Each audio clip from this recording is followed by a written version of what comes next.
You're listening to Civic Media. You can tune into any of our live shows on any radio station across the state with the Civic Media app. Find us in your phone's app store and listen anytime, anywhere. This is your WLAK Daily News Roundup for Lake Air, 107.5 FM and 1260 AM in Amory. For WLAK News, I'm James Kelly. Law enforcement officials say the 84-year-old Grantsburg man who went missing nearly a month ago has been found dead. According to authorities, 84-year-old Ronald Pitts was last seen on February 6th in Sawyer County. The Burnett County Sheriff's Office put out a call for help from the community in locating him shortly after he was reported missing. Pitts had missed a scheduled doctor's appointment and had been dealing with memory issues, prompting the search. Authorities have not said where his body was found or what his cause of death was. Duluth Entertainment Convention Center officials say they've raised nearly $90,000 for local organizations through their fundraising at the DECC volunteer program. The program saw volunteers from a number of those organizations work service jobs at the facility, donating their $10 per hour wages to the charity of their choice. Dozens of local organizations received a share of that funding, including Animal Allies Humane Society, the University of Wisconsin-Superior, and the Gary New Duluth Development Alliance. With warmer temperatures sweeping across the state, the Wisconsin Department of Transportation has ended the frozen road declaration for the entire state. The declaration allows trucks to carry heavier loads in the winter, as the frozen roads are more resilient to the damage caused by the increased weights. With those roads thawing out, however, they could again be susceptible to damage from heavier trucks. Local municipalities are responsible for deciding weight restrictions on their roads and can now start implementing those restrictions again. The city of Rice Lake is still seeking input from community members on the potential purchase of the National Guard Armory. The Wisconsin Department of Military Affairs offered to sell the site to the city, which is considering using it as a community center, senior center, or for affordable housing. According to a survey conducted by the Rice Lake Chronotype, none of the plans for the facility have become a clear frontrunner from the public. The city has not made an offer for the property yet, but was given the right of first refusal from the agency. A Dane County judge has ordered the Wisconsin Department of Corrections to launch a new program aimed at giving incarcerated mothers and their infants more time together. The lawsuit was filed by the American Civil Liberties Union of Wisconsin and cited a 1991 law requiring the Department of Corrections to provide a mother-young child care program for incarcerated individuals with a child under 1 year old. The program would include accommodations for mothers to be in the least restrictive confinement possible to care for their child. While binge drinking remains a common issue for Wisconsin, recent data found the first decrease in alcohol-related deaths in the state in years. According to the Wisconsin Department of Health Services, alcohol-related fatalities dropped from about 3,300 to about 3,200 between 2022 and 2023. The agency began tracking alcohol-related deaths in 2014, and deaths increased every year before skyrocketing during the COVID-19 pandemic. There were still over 1,000 more alcohol-related deaths in 2023 than in 2014. A Webster woman was arrested this week after allegedly leading police on a high-speed pursuit while highly intoxicated. According to law enforcement authorities, officers were conducting a routine welfare check on a vehicle in Burnett County being driven by 37-year-old Amy Kitchenmaster of Webster. When they found the vehicle, Kitchenmaster allegedly fled in an attempt to evade authorities. Authorities say she later left the vehicle and tried to flee on foot before being arrested. She was charged with felony fleeing, OWI, and resisting arrest.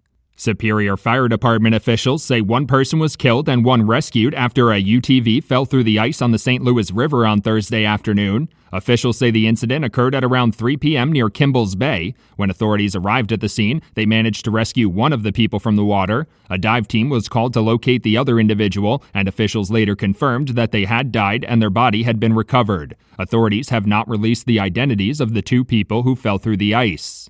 The Wisconsin Department of Natural Resources is reminding residents to apply for the 2025 elk hunt. According to a press release, the application period for the hunt is open from March 1st until May 31st. Residents can purchase the elk license application online through the Go Wild license portal or in person through a licensed sales agent. When filling out the application, potential hunters will be asked to select the specific zone they're applying for. DNR officials say this year's elk hunt will include more opportunities in the Black River Elk Range.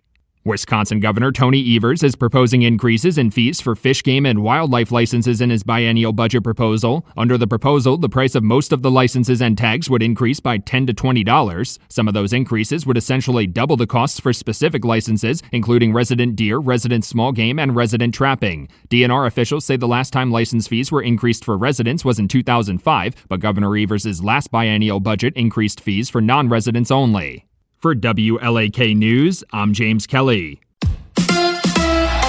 Wisconsin falls short to the Spartans. Hi, I'm Mike Clemens with sports. Men's college basketball. The Badgers had the lead at halftime, but lost to the Spartans at Michigan State, 71-62. Badgers head coach Greg Gard. You're always going to build your program and your team to be able to survive those. And the two things that we didn't do well enough when you have one of these 5 for 32 games, and part of that's Michigan State's defense. Part of it, we had good looks. I thought we had some really good looks at times from the right guys. Up next, Wisconsin plays the Gophers in Minnesota Wednesday night. Marquette with a win over the weekend at Georgetown. They head north to face UConn on Wednesday. UW-Milwaukee had no trouble against Detroit Mercy. The Panthers winning 89-67, securing the number 3 seed in the Horizon League tournament. And the number 1 ranked Wisconsin Badgers women's hockey team shut out Bemidji State in Madison 11-0. So the Badgers advance to the first round of the WCHA playoffs Friday in Duluth. With sports, I'm Mike Clemens.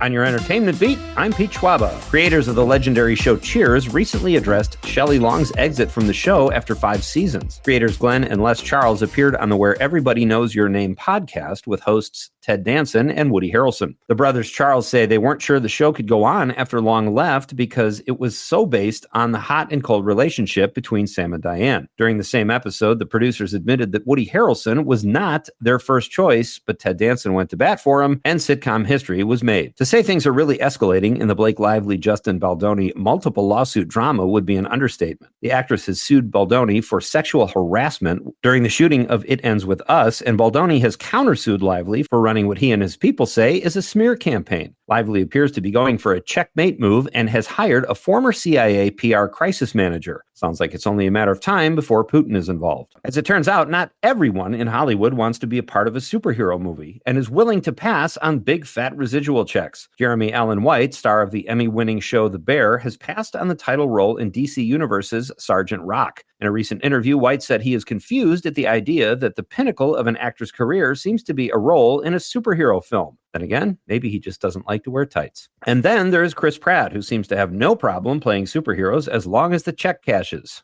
I feel you, brother. Pratt has announced that he will play Star-Lord when the character returns to the Marvel comic universe by way of Guardians of the Galaxy. Pratt is currently one of the busiest actors in Hollywood, as he is starring in The Electric State with Millie Bobby Brown on Netflix, and you can catch him in the sci-fi film Mercy, which will be released this summer. I'm currently 3 episodes into the new season of Reacher, and so far I would recommend it as a Pete pick. Actual giant Alan Ritchson has returned as the title character, kicking butt and taking names. Season 3 so far has more of a feel like Season 1, where Reacher stays true to the character, giving assistance to the underdog and those in need. Reacher Season 3 gets a so far so good rating. Stay tuned. Spoiler alert regarding White Lotus Season 2. Season 3 of the hit HBO show is underway. White Lotus is always set at a White Lotus resort, where in episode 1, we learn a murder has been committed, but don't find out who the victim is or who done it until the last episode of the season. Jennifer Coolidge was the victim in Season 2 and says she hopes that her on-screen husband, played by John Grise, is the victim in the 3rd season. That seems the obvious choice, but writer-creator Mike White likes to keep the audience guessing. You can catch White Lotus at 9 p.m. on Sunday nights on Max. For more showbiz fun, tune into Nightlight with me, Pete Schwaba, weeknights from 6 to 8 p.m. on the Civic Media Radio Network. Sunny this morning, a few more clouds this afternoon with a high right around 50 today. Rain tonight, rain tomorrow, some heavy rain tomorrow night with rain eventually mixing with and then changing to snow tomorrow night into Wednesday. And there will be some accumulation with wind and blowing snow. Stay tuned for updates. I'm meteorologist Sean Cable. Right now, it's 31. That's your WLAK Daily News Roundup from Civic Media. Subscribe to this podcast on Spotify, Apple, or wherever you find your podcasts. Find more news at lakeair.radio. The national news cycle never stops, but it can be hard to find news about your local community. Civic Media is dedicated to providing quality local and state news coverage across Wisconsin. With the Civic Media app, you can get notifications about local stories that matter to you and your community. Find the free Civic Media app in your phone's app store and choose notifications from the menu to tell us what kind of news you want to hear about.